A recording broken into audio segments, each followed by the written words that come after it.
On the small island nation of Japan, 7 shows have volunteered to put themselves up on the chopping block to be scrutinized, analyzed, and otherwise dissected. This is the Summer 18 Anime Survivor. I'm one of your hosts, Eric, and joining me is my other host, Scott. This is a new and exciting concept in anime podcasting that we've developed, that we're calling Anime Survivor, wherein we have picked 7 shows, and over the course of this season, we'll be watching all of them, and every other week, we'll be booting one of them off. And it will be sent home crying to Japan as it wallows in its own failure. At the end of the season, we'll have one overall Summer 2018 champion of anime, or some other similar title. We'll hash out the details on that. I believe the title would be The Survivor. Okay, but that's not all that impressive in your daily life. I can call myself a survivor, and that doesn't... No, because that's the title of the show, 7 anime, 12 weeks, 1 survivor. Is that in the commercial? Is that literally what they call the champion of Survivor? Is just the survivor? They probably call it champion too sometimes, but it's definitely the survivor. I just want it to seem like a bigger deal than just being alive. It won. It's a hard... We have strong one opinions show and at the end of the week that is the Mongol Con of shows. I feel like a certain show is going to have a strong advantage in that category. I don't know what you're talking about, but we'll find that out soon. Yeah, so before we talk about what 7 shows we have selected and that have gone through our extreme vetting process, we're going to go over the structure a little bit. As I said, every 2 weeks we'll be booting a show off. On the weeks in between, we're going to talk about... Week. Such as... No, next week. No, this is in between week. Sorry. This is an in-between week in which we'll be talking about the shows. Yeah, at the beginning.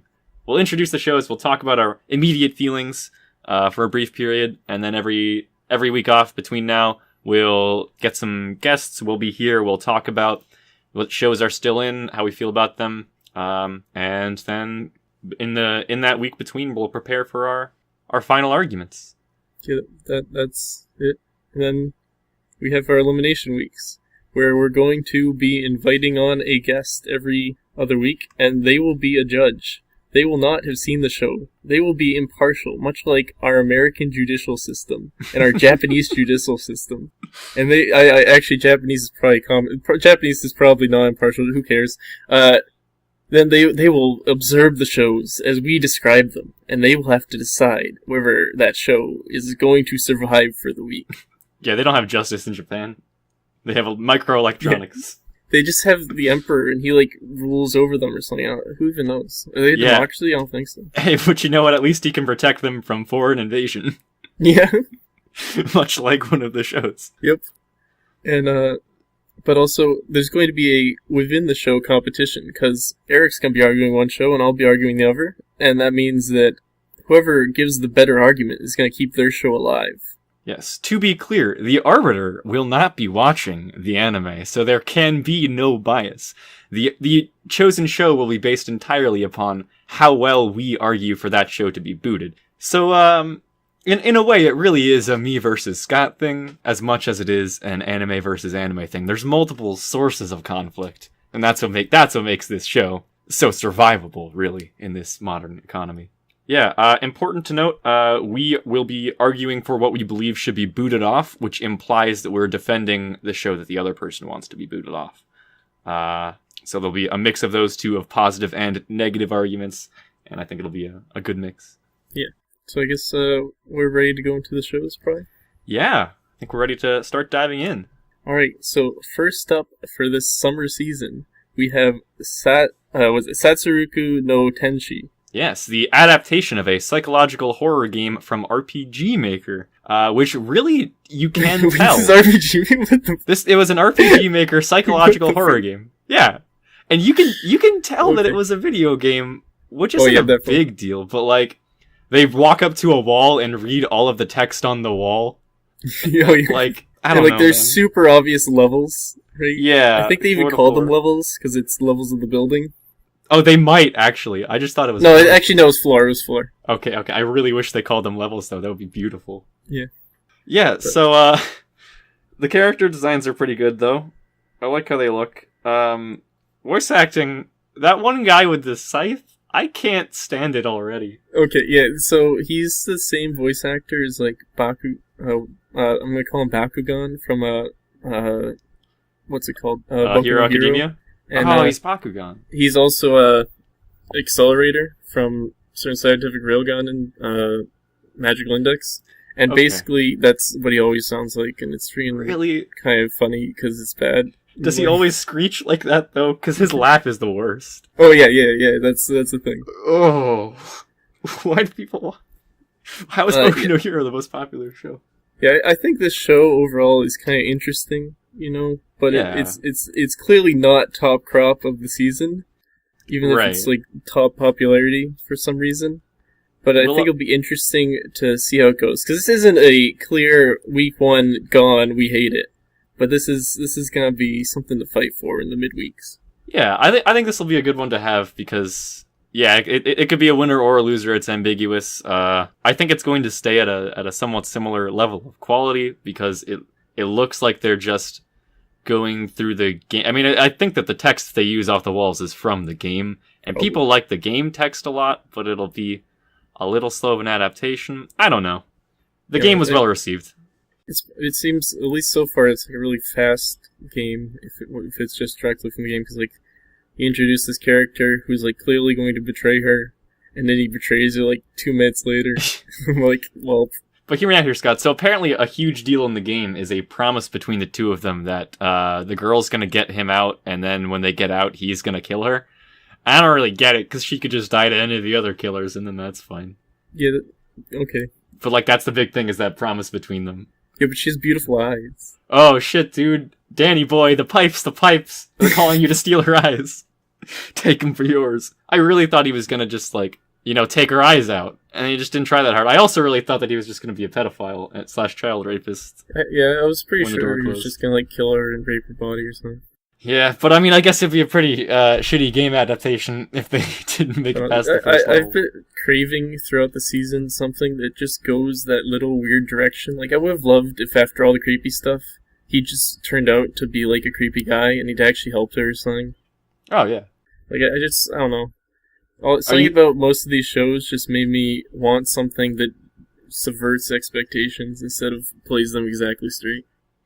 That's pretty fair.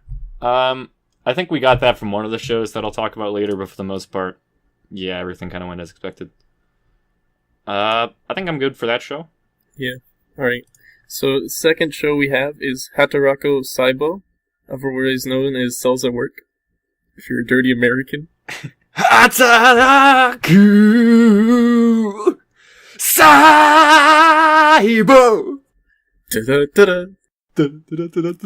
This is by the magnificent people that made JoJo's Bizarre Adventures, and you can really tell in the art direction. Oh my god, it is beautiful. Even if it's not drawn perfectly, they use color amazingly, and it's really just the ideas that shine through in the characters and the locations, because it's set in the body, so all the designs are based around a loose concept of what that would look like if it was a real space or a real person. And it's looking so interesting. Character designs are so interesting. I have really high hopes for this. I would agree with most of what you said. I'd agree with all of what you said. I just add on, it's also got high-tier voice acting. Oh my god, It's got some real interesting teaching stuff. And apparently the manga is super atomically correct and whatnot. Which is just kind of interesting to watch. Good old Osmosis Jones. Good old Japanese magic Osmosis school bus Jones. traveling to the center of the body. Yeah, it's oddly scientific for an anime, which I'm not against. They got friggin' Jotaro as Killer T, the cell. I didn't even notice. They got friggin' Kanahazawa, as always, as Red Blood Right? Cell.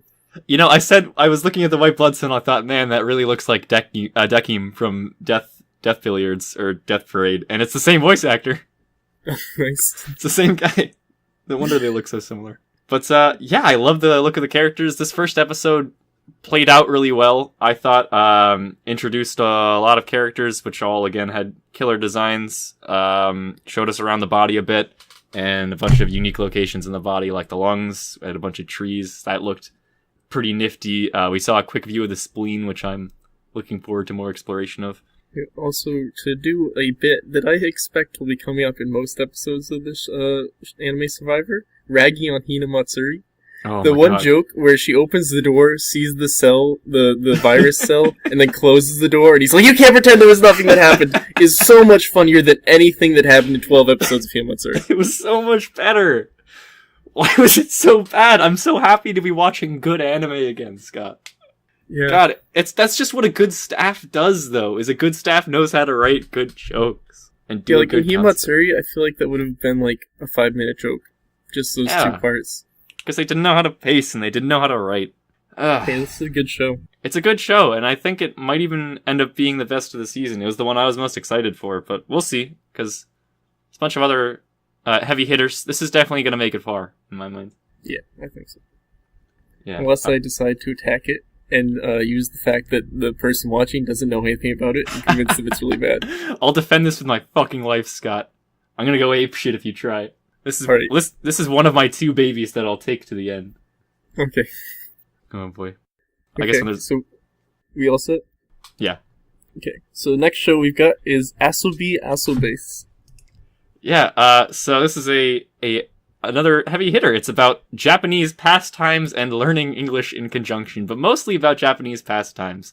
The concept is there's these 3 girls, one of them's an idiot that does sports, one of them just transferred in and is pretending to be an American transfer student, a foreigner, because they have foreign parents but were raised in Japan, and one of them is bad at English and knows a lot of pastimes and is good at games. Yeah, but she hates them. But she hates them. But basically, it's a well-written gag manga, slice of life with some strong characters in my mind, and It's just fast comedy. it's just fast comedy. Just lots of good jokes. Fast comedy, a good number of characters. You can already tell, like, the 3 characters are, like, at the very least different, and I think have something to be built on. They have fun interactions. That's the big thing, is just they interact with each other really well.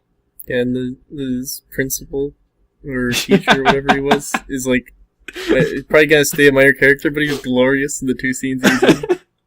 I died laughing at so many, I paused at so many points because this show was just so funny.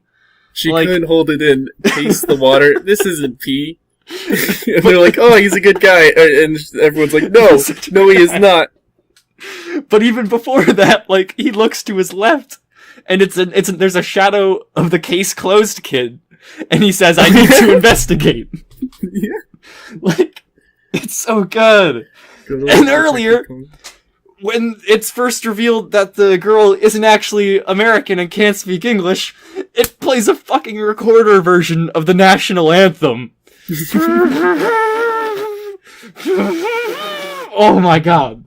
The freaking opening of the show is just like a generic 3 cute girls singing in white dresses, and then It's immediately them just singing, like right? throws that out the window.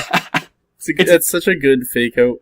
I loved it. That's them singing, right? The voice actors? Yeah. Yeah. Good stuff. I always love that too. But this is just a hilarious show, and it just goes to show that you don't need a lot of locations, you don't need a lot of things happening to make things funny. You just need good writing and good characters. Cough, Hinamatsuri, get your fucking act together, cough. Ooh, whoops, did you hear that? Your cough, it's way weirder than anything that happens in a show about psychic people. Cough. Right? Because it just explores the people and how they interact with each other. And oh my god, I laughed my fucking brains off. Anyway, that was Lerchi, right? The Monster Musume people? I believe so. Yeah, so, I guess they make good shows. Yeah, I guess they stepped down their quality a bit, but it's still good.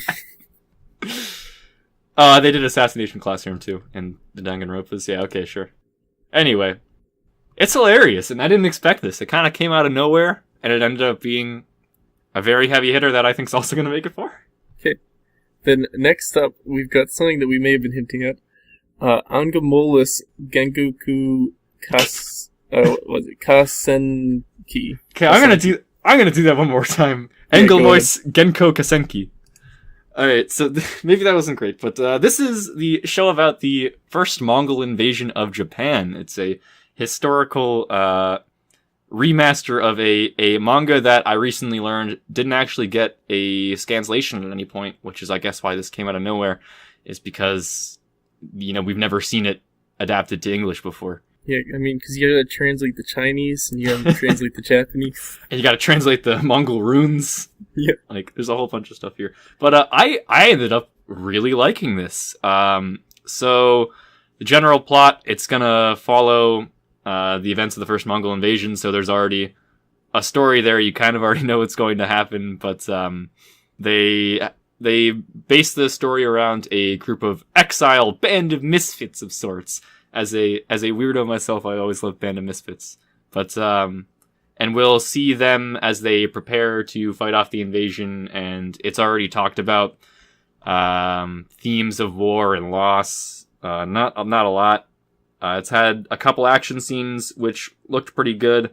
They used rain in the first scene and in the first action scene, which makes it, I think, probably easier to draw, but it still looks cool because you have an effect going on.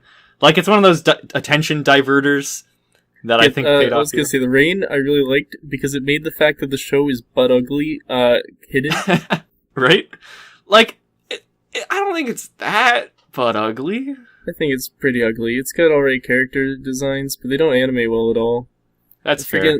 I would say the combat is mainly just them swinging swords around and the camera moving fast to disguise the fact that there's no actual composition of fights. You know what? You are definitely right, but I do like the character designs because they're based around the original drawings. For some reason, historical manga always seem to have, like, strong outlined characters with designs that I like. But, yeah, this is a new studio, basically, that's done, nothing? No, they did Hajimete no Gal, yeah. Alright, that's 10 out of 10. 10 out of 10, Hajimete no Gal. Yeah, so it doesn't look that good, but I mean, the question is, it seems obvious they'll follow the first option is for them to follow the historical route, but the historical route is there's one battle on that island and the Mongols lose and then they leave. That's the historical route. So here's what I think is that it's also going to go into the second Mongol invasion 7 years later. I think that makes a lot of sense. Yeah, but did they even invade the same island there? Yeah, of course. I did a quick wiki search earlier. And yeah, they take the same route in the second invasion. Alright. But, like, this is the invasion where, like, 2 typhoons killed off most of the Mongol fleets. So, it's not that impressive of a victory. Like, you'd think that this show has an advantage as a survivor, but they got pretty lucky. They were practicing Anime Survivor before we were even born. Oh, wait. But yeah, really, like, with historical stuff, kind of the heavy lifting of the writing is done for it, because it already happened. Yeah. So they can just focus on good characters and have the stuff that we already know is going to happen. I'm kind of worried about just ending up with generic characters, though. Because, like, I was a bit interested in the main girl when she was introduced, and she was kind of hard-ass. Then it very quickly becomes, oh, I was just putting up a front because I have to protect my people, which I've seen 10 billion times.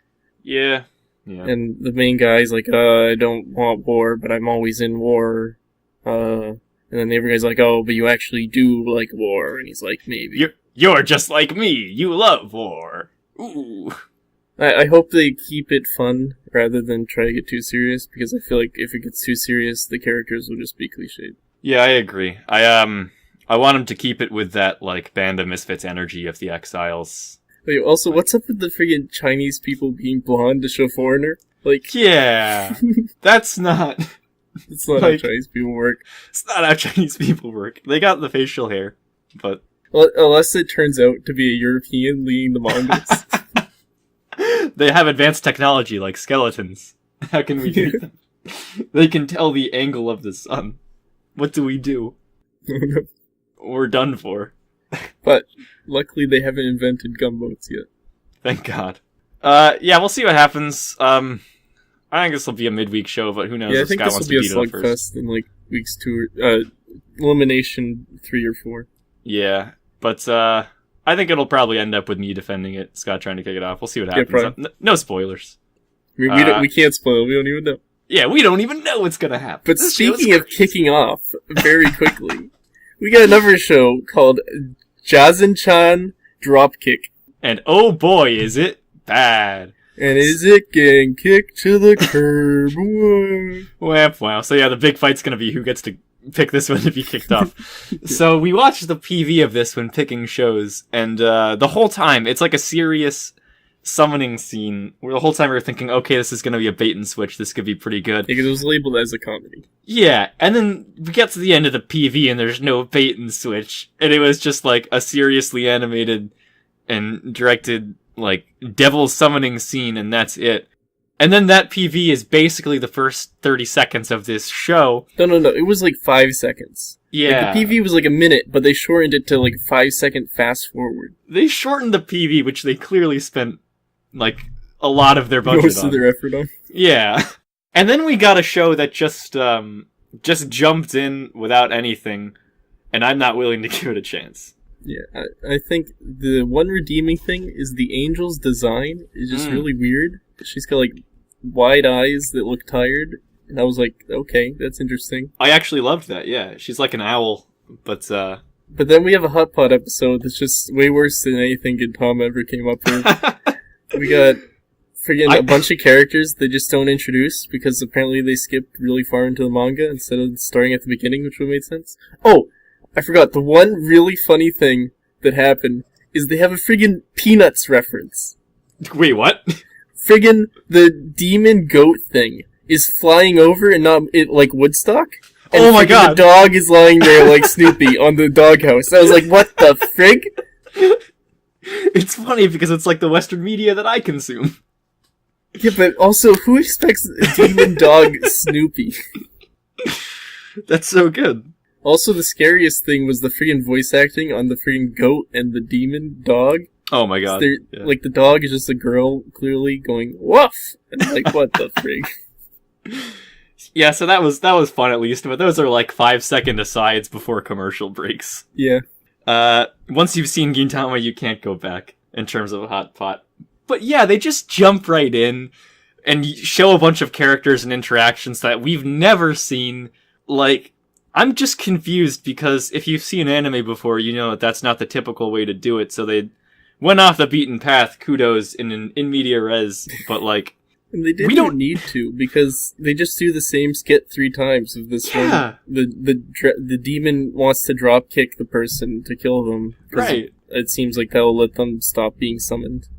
And they do the same, like, oh, I've got a plan, Medusa gives me a thing, and I do... It's like a kid's show, except that would be the whole episode, and it would have some sort of moral lesson, except here it's just real fast, 5-minute, weird, not that funny thing. Imagine if Tom and Jerry could talk, and that's the show. Yeah. Like, I don't know. Yeah, it's actually, you know, they could in 3 movies or something, and they were awful. Yeah, it turns out Talking Tom and Jerry is not really focusing on the strengths. But like this style of violence is the joke doesn't work well, especially if you're trying to build characters that we know nothing about. Like, violence is the joke here. Yep. And they break the wall fourth wall a couple times, but like they didn't earn it. I feel like there's like an amount of time you have to put into something before you're allowed to make a good fourth wall joke. Yeah, this was another one of the shows that made me thinking about expectations and meta, right? It's just breaking the fourth wall at this point has become such a lazy thing. I'd rather it be done like expertly with something like Abed in first season Community, where he's like constantly clearly aware he's in a show. Yeah. Or well, everyone else isn't, or something like subtle. Like, I've always thought the good thing in anime would be something generic happens, like a girl gives a guy some cookies and like, it's not like I like you or anything, baka, and the guy just like doesn't say anything, but he just turns his eyes to look directly into the camera, and then like the scene continues or something. Just like either go full like one character knows or like something subtle. I don't know. No, I like that a lot when it's either But Scott, in this show, only one character knows. In this I don't know. But yeah, this show is gonna be gone soon. It's gonna be gone. Like, it looks okay, and the angel design is interesting, but yeah, they jumped right in, and I'm not willing to give it a chance. Oh, also, the studio's done nothing. Alright. Yeah. Well, so I say that. Sorry, they did Orin Host Club 12 years ago. That was Bones, so they definitely just existed on it. Oh, gotcha. They just existed on it. Cool. Right. So next up, we have Shinya Tensei Bakabon. Yeah. So this is another one of those disappointments. Disappointments. One of the adaptation of a Showa era old manga series, circa fucking Osamatsu. Sort of like So 1842 or something. yeah, so they saw Osamatsu-san make a resurgence and do pretty well and wanted to take their own hand at it. But this studio It's the just... same guys. It's the same guys? What? Yeah. It's the same original author, I know. But are these really the same people? Most of the team, as far as I'm aware, is pretty similar. Well, that's really sad, because they did a terrible job with this. They also did on season 2 of Osamatsu-san. I didn't watch that. The season 1 of Osamatsu-san used all their good jokes, and they've since then been recycling them and doing them lesser. Well, that sucks. I mean, I guess Showa era comedy is doing the same joke. But, I don't know, like, they clearly wanted to do the same thing they did with Osamatsu-san, of have the first episode be, like, look, we're in the new age now, we gotta update our anime. They did it entirely backwards. They did it just the wrong way. Osamatsu-san was all about, you don't have to know who the characters are, because of course the characters didn't exist in the original one, they were just all generic sextuplets. The joke was that there were 6 of the same person, basically, whereas here they're original characters. So the joke was like, look at this stuff that exists now. Like, the Attack on Titan reference you can get because you know Attack on Titan, even if you don't know who Chiba is, who's the one that looks like a Titan, because you don't have to know who Chiba is to get the joke. Whereas here you have to know who these characters are to get any of the jokes. Yeah. Re! All I say is re! Where are that you doesn't going? make any sense if you haven't seen the original show. Whereas in the Osamatsu-san, they would have had something different, so you could just get it by having seen... The only, like, joke I could get, really, was, like, friggin' done a million times when Blackjack shows up. And I'm like, yeah, okay. That was like the one part that I liked. It really goes to show the strength of nostalgia when I've seen like a couple episodes of Blackjack and like a few more of Young Blackjack. So when they referenced bringing in a doctor and it was Blackjack, like I was like, oh shit, it's Blackjack. Yeah, see, and I smelled it. I was just disappointed because he's like, there's only one doctor that can do it. I'm like, it's gonna be Blackjack, and it was Blackjack. Yeah, and then I was like, yeah, Gintama already did this joke. I don't care. And the friggin' 4x3 joke. Like, again, Gintama's already done that. And Osamatsu-san might have done that. Like, I don't think it did. Like, I just want something more subtle there. I think what would have been funny is if they'd been walking along and, like, there was construction in the background and they were, like, updating the show as they went along or something. Something like that. Yeah. Like, all it takes is a little bit of thinking. Because otherwise they're just doing the same jokes. Yeah, all it takes is a little bit of thinking to make some new jokes. Like, there's plenty of new scenarios.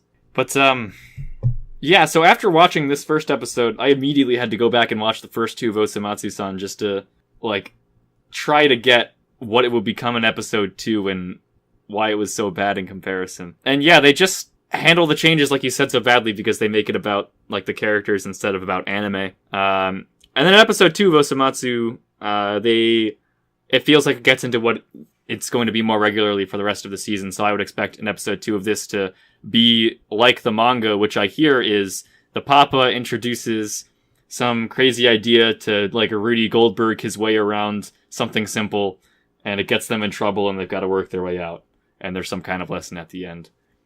So I assume it's going to transition into some style like that, but I don't know. Right. Yeah, I definitely just think this show could have just gone into its main thing, and it would have been better, rather than doing this update joke. Yeah. Like, if they wanted to have an update joke, it should have been, like, the first 5 minutes of the episode instead of the whole episode.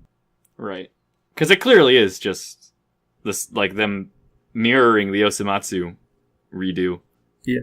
So, hey, that's another week one. We'll see if this makes it past week 2. We'll see if that or drop kicks out, unless week 2 on one of them major steps up. Scott, let me just tell you, it's going to be a real kicker and a screamer for which gets to get off first. Yeah. But, yeah, we'll see. Anyway, so last show on the list is Chio-chan no Tsugakuro, the school road of Chio-chan. This is just a fun, lighthearted comedy about Chio-chan walking to school and the various things that get in the way. Awkward. Yeah, being awkward as hell, not wanting to stand out. Side note, Assassin's Creed. So why is it that Japanese youth care so much about not standing out? Because the only goal in my life growing up and even now is to be weird or special. That was like the pivotal goal of my life. In Japan, as I told you, they don't have a judicial system. They just have the emperor who deals out divine punishment. So if you stand out, he's just gonna smite you. Gotcha. He's just looking to smite left and right. That's his like motto. if he'd seen her on that roof, she was Bada just dead. bam! Like that's why she hid so from that guy. Like, you know. Right, he'd have reported her to the high police, who would have brought her No, in. no, no. The Emperor can see through his eyes Oh. with his god powers. So the Emperor can see through all middle-aged men's eyes. Yes. And relays justice through their spit. Yes. Yeah, this is just a fun show with a fun concept, because it ends as soon as she gets to school. It's about the commute, which is relatable as someone who's commuted a lot in the past. It's about an awkward person, which is relatable. And it just is going to play out, like, a bunch of small scenes, like the scene where there's the rich guy that says, "Oh, I love laughing at poor people." Like this, immediately destroyed. Right, this clothing has 2 million attack points. Attack points is yen used to purchase. And it's just like a short scene of a few characters that show up and I assume won't show up again. And then they're done. Yeah. I wonder if the joke at the end of the first part is going to matter in the future, if she like gets caught coming out of a love hotel, because that's where she came off the roofs. Right? I mean, it's... So I do know was the girl that she talked to in the second part is like one of the main characters, and there's another one, so that did actually matter. Yeah, we'll see. So I don't know if the other thing did. It could definitely happen, but I feel like that would have blown out her whole want to be a normal person thing pretty immediately. But who knows? Maybe that'll end up being like a secret that is kept among friends, and that's what bonds them as friends or something. All right, but yeah, bringing back a classic bit. Bashing on Hio Matsuri. The show is so weird. Yeah. And it's also at the same time relatable with things like when she's like, "Oh, old men gargle when they brush their teeth and stuff." Right. Like, yeah, I can get that. And it's relatable because you get spit on by an old man gargling when you're lying outside their window. Yeah. It had multiple on-point parodies that are funny, like the Assassin's Creed part and stuff, as opposed to just like having one Terminator at the end of an episode. Right. Like, it has multiple... It's only introduced a few characters, but, like, they all have something to them more than I'm homeless or I'm hungry. Yeah. And we don't have to start with serious arcs on characters. Like, yeah. We're gonna care about these characters because they're funny. If anything serious wants to happen later on, that's alright. Yeah. You can already tell that the person that stands outside the school is... like, strict and stern, but cares about the students because he's literally the guy from, the guy that does the same thing in, Psyche-K. Yeah. So, you know, I have high hopes for this. It's kind of, it's less of a, this is more of a comfort watch for me than Asobi, whereas Asobi so far was something that I, like, watched attentively and laughed a lot at, whereas I laughed at this and I enjoyed watching it, just more casually. Yeah, I think that's about the same for me, that's fair. Yeah, I had a lot of fun with this. I think if this show ramps up in weirdness, it could take it further than Asobi, because Asobi's kind of showed its hand, possibly, I think. That's fair. But that's who fair. knows? I'm gonna be comparing Asobi mentally a lot to Nichijou, probably. We'll see. Anyway, yeah, that's the 7 shows. I think that's it for me. 7 shows. 7 Samurai. 7 Samurai is a good comedy movie. But hold on, Scott. It's the Hateful Eight. What do you... They're missing one. Yeah, so this is Anime Survivor. These are the 7 shows. We'll see which one makes it. We'll see which one breaks it. We'll see which one takes it. And we'll make some macaroni, probably. I don't know. Thanks. Yeah. Make sure to vote in the comments. It won't do anything, but make sure to do it. Yeah. So we can have a commenter's pick by the end of the season. I think let's go out here on a limb. Assuming no racial or like something else slurs, we'll read a comment. Oh yeah, 100%. We will read a comment if it is rude. We will have a comment of the week. Comment of the week. If we have to, we will write a comment. So don't make us do that. Don't think I won't write a 5-page essay in the comments if there's nothing there. Whew. But yeah, so we'll see what non-Grand Blue show is the best of this season. Yeah. in 13 weeks. Freaking Grand Blue starting so late. Right? Oh god. Because we had to keep everything within a week so that it could be a weekly show. Anyway. Yeah, I'm Eric. And I'm Scott. And we'll see which show is on the chopping block. next week. Ba-dum-bum-ba-dum.